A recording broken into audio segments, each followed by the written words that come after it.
Good evening, everybody. Welcome to my class, The Daily Current Affairs. The Daily Current Affairs are a one-stop solution in order to get all the information about one day's current affair. And I come to you with this class on a daily basis at 6 p.m. from Monday to Saturday. Do not worry about Sundays because the important news from Sundays are also covered in the Monday Current Affairs. So you just have to sit back, relax, and watch this class and get a lot of information. Other than this, if you're a student of any other examination apart from UPSC, this class will also benefit you. From the perspective of this examination, it is important to understand current affairs in depth. Now, if you want the notes of whatever I teach here, please do subscribe to my Telegram channel, Pooja Dwivedi UPSC. If you have any queries regarding this examination, you can talk to me on my Instagram and follow me on my threads. So these are the various events that we have to cover today. Let's talk about the Sendai Framework, which has often been seen in the news. It is related to, the options are given over here and you have to answer it. Now many of you have already answered it because this was a practice question. I will announce your names by the end of this class. The International Day for Disaster Risk Reduction is celebrated every year on 13th of October. And this day was established by the United Nations in 1989 in order to create awareness about the risks of disaster, the impact it has on the living beings, and what prevention should we do. So that is why the current theme, this theme was the fighting inequality for a resilient future. This was the theme, and this theme has been in line with the Sendai Framework. So the correct answer will be option A, disaster management. And in 2015, at the third UN World Conference on Disaster Risk Reduction, a framework was adopted in order to understand that the importance of local communities in mitigating disaster is a lot, because at the local level, they are the most impacted and they know the environment of that area, and we have to involve them. So in 2015, the Sendai framework were adopted in Sendai, Japan. All right, moving on. Consider the following statements. Buddhism was introduced to Sri Lanka during the 3rd century BCE by Mahinda, son of Emperor Asoka. Raja Chola conquered Anuradhapura and Tamil forces occupied Sri Lanka for several decades. Raja Man Singh conquered Sri Lanka in the medieval ages but never occupied it. So how many of the statements given above is or are correct? Recently, we saw that after 40 years, Sri Lanka and India resumed their ferry services, and these ferry services will take people from Nagapattinam in Tamil Nadu to Kanke Santhurai in Sri Lanka. And that is why this question has been asked. Because the Prime Minister, while inaugurating it, resuming it, he said that since ancient times, we have had good relationship with Sri Lanka. So we are going to reiterate that only. Buddhism was actually introduced to Sri Lanka by the son of Emperor Asoka, Mahinda. And when was that? In 3rd century BCE. Later on, Sri Lanka became the bastion of spreading Buddhism to Southeast Asia. So first is definitely correct. UPSC can also distort it by writing some other name here or changing the time. Okay. So data consciousness has to be there. Also, you have to remember UPSC loves to distort it.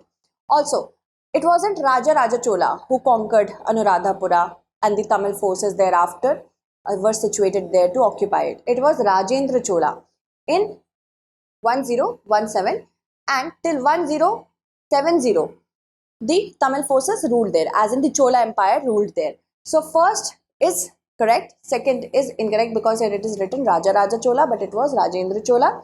Raja Man Singh never conquered it, but he thought of conquering it. When he conquered Odisha, after that he contemplated about building a naval force and conquering Sri Lanka, but he dropped that plan, and that is very interesting to know. I will also tell you why he dropped that plan. So first is correct, second and third are incorrect. One only will be the correct answer. Sinhalese people of Sri Lanka are believed to have descended from Prince Vijaya. Prince Vijaya is considered to be a prince who was exiled from North India, and thereafter he got his empire. He established his empire in Sri Lanka. And Sinhalese people actually speak an Indo-Aryan language. This is very different from Dravidian, because Indo-Aryan is descending from Sanskrit. So they do not speak a linguistic family. They are belonging to Indo-Aryan, not Dravidian, and that is something people have thought about.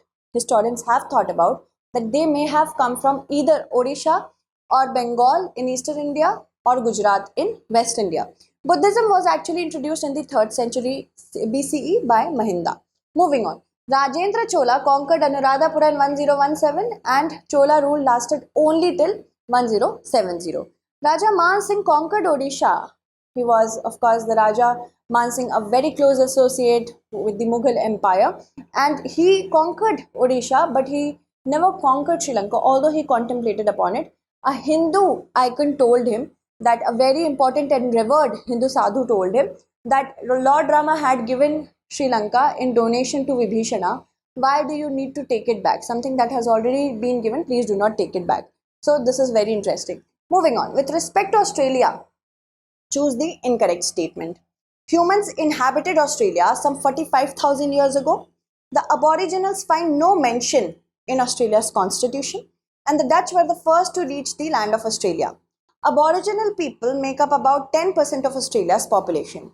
So recently, what did we see? That Australians have resoundingly rejected a proposal to recognize Aboriginal people in constitution.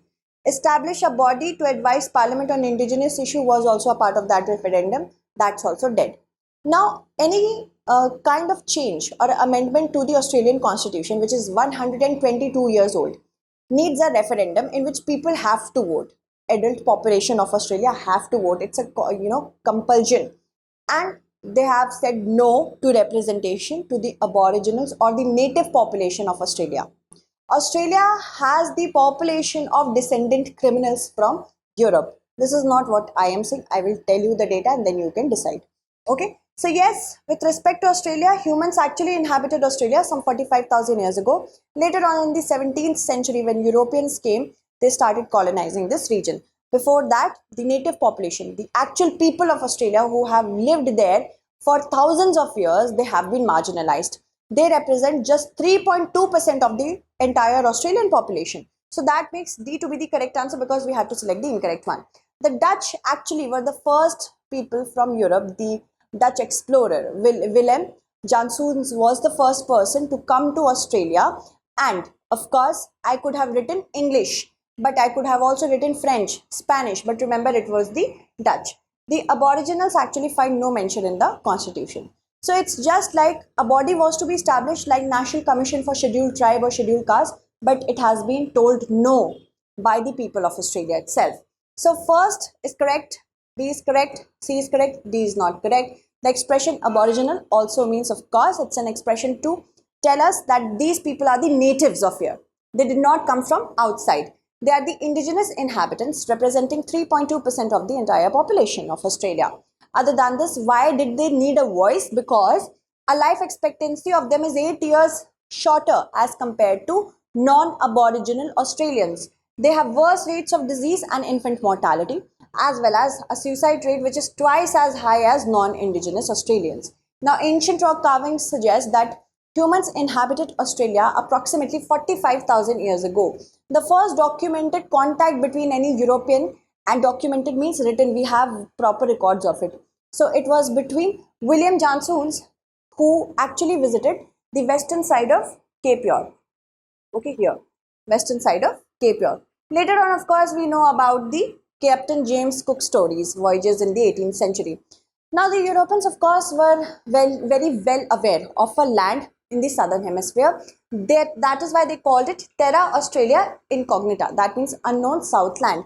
And of course, between 1788 to 1868, as I have told you that the descendants right now, the non-Aboriginal people are belonging to criminal backgrounds, criminal antecedents, not antecedents, ancestors, because more than 1,62,000 convicts in crime who were committing these crimes in Britain and Ireland, they were transported to Australia and thereafter they started colonizing it. Consider the following statements. The CPI-based inflation data is compiled by the Department for Promotion of Industry and Internal Trade. The WPI is dominated by the prices of manufactured goods, while the CPI is dominated by the prices of food articles. The WPI takes into account the changes in prices of service. So, how many of the statements given above are correct? The Consumer Price Index, that is an index which shows us what is the rate of inflation with respect to food prices and services. Here it is written WPI takes into account services. No, it is the CPI. So that automatically makes the third statement to be incorrect. The data is not compiled by the DPIIT. DPIIT compiles the data for wholesale price index, which is a basket to tell us what is the cost of the manufactured goods. Okay, so first is incorrect because CPI data is collected by the Ministry of Statistics and Program Implementation. First is incorrect. Second, the WPI is dominated by the prices of manufactured good. Correct. Also, CPI is dominated by the prices of food articles as well as services. So second is correct. Third is incorrect. Only second is correct. One only will be the correct answer. The consumer price index increased 0.4% on the month and 3.7% from year ago. See, inflation is something that the entire world is, of course, going through, but India is trying to control it. India has controlled it, it has cooled down, but still on a year-to-year basis, we are not seeing any progress over here. The two most often used inflation rates in the country are wholesale price index and then consumer price index. Both of these are price indices. These show us the changes in price. They are different basket of goods and services and different weightage is assigned by the government according to the needs. CPI based inflation data is for food articles and certain services such as haircut, etc., banking services, etc. I have already told you most of these things. So let's move on to the next of the question. Consider the following pairs: security type and the number of crew members. We have to match them. Y level, Z level, Z plus level. So how many pairs given above is or are correct? Y level security actually comprises of 11 crew members, Z 22 and Z plus is 55. So these many people are, if anybody gets Z plus level of security, these many members will be there to protect them. Okay. So all three are actually correct. All three will be the correct answer. The Indian Union Minister of Home Affairs have upgraded the security cover for Dr. S. Jaishankar, the Minister of External Affairs, to Z category. Why? Because the Sikhs for Justice group, which is a terrorist group according to India, harbors a lot of Khalistani. They have this poster, and this poster calls for assassination of certain very important highest of the leaders of India attacking our sovereignty, such as Narendra Modi and Dr. S. Jaishankar. Some posters also call for the assassination of Dr. S. Jaishankar. So X level security is the fifth critical security level in which two security professionals, both of whom are armed police officers, are given. Y level is the fourth level, 11-member crew. 1 to 2 NSG commandos are there and police personnel also comes with 2 PSOs. Then Z level is 22-member security level. 4 to 5 NSG commandos plus police personnel. This is third highest degree of security. This has been given to Dr. S. Jaishankar. Then Z plus is the second highest. The highest is SPG level. That is given to Prime Minister of India and even the former Prime Minister of India, even to their family members, anywhere if they are in the world. This is of course after the assassination of Indira Gandhi ji. Z plus level security is the second highest level of security. 55% workforce it is, which includes 10 plus NSG commandos and police officers. Even all commandos, even if you have to know about them, all commandos have received expert martial arts and unarmed combat training. Alright, so it is given to like the Chief Minister of UP, Yogi Adityanath ji, and also Union Home Minister. So these kind of people are covered under it. And SPG is of course for the Prime Ministers. This is a practice question for you. The Roe versus Wade judgment pertains to right to die with dignity, right to abortion, right to information, right to silence. Please answer it correctly. Let me take the names of those students who have answered the last question correctly because it is important for me to do so. A was the correct one. Simran has answered it correctly. Then Riya has answered it correctly. Shruti, Shubham, Devi, Sfurti, Pavan, Unnati, Suresh, Shantanu, Rupashwin. I'm sorry if I'm taking your name wrong. Then Vaibhav, Mansi, Pulkit, Prabhat, Arya, Abhishek, Gopesh, Easy English Learning, Kalyan, Tejas, Padmashri, Indrauttara, Raj Tiwari, thank you so much. Then Aditya Kushwaha, Starland, Nikhil, Acoustic, Jyoti, thank you so much Jyoti. Swati, Pragati, Manish, thank you so much. Abul, thank you. Sanjay, Vijay, Komal, Raghuveer, Vaishali, thank you so much. Thank you for answering the last question. Answer these ones as well. Thank you.